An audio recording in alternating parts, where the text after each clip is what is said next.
Can I ask you to introduce yourself? Okay, well I'm Natasha and this is my horse Tahi. He's a 9-year-old purebred Arabian gelding and I've had him since he was 4 years old.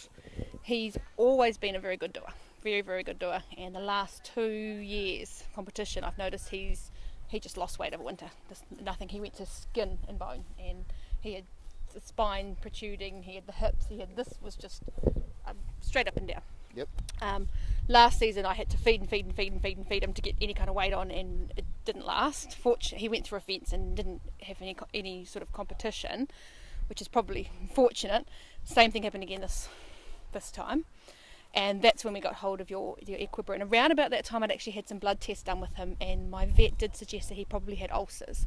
He's a really cruisy, laid back horse, but he worries and he tends to overthink things, and he gets the runs and he gets a bit tense, but because he doesn't buck or pull or rear or anything, we just dismiss it because he doesn't. Behavioural issues not an issue. So he suggested possibly ulcers. So yeah, we hit winter. His coat was harsh and steery. He had no weight, with no top line at all, and that's when I got the product. And he had it in his food. He had 200 ml a day, and you can see there's a little bit of rib there, but that's nothing compared to what it was. Like, I can feel it. I can't. Yeah. His top line is starting to come up a bit. I can touch him here. He's always been a quite titchy horse to touch here. He just reacts, and he won't do anything, but he's always reacted. But you can see I can get really aggressive in there, and he's not even picked his head up. I started in July, and I noticed results probably within 2 or 3 weeks.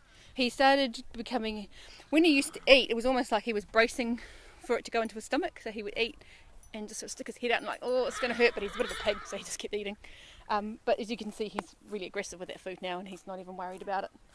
He's chomping away quite happily. Quite keen to try it on my mare, because she's a mad competitive little mare, so it'd be good for her to have something, because I worry that she has ulcers. It's always a similar problem, because she's very competitive and very out there. But yeah. Well, thank you very much for those comments. Not a problem.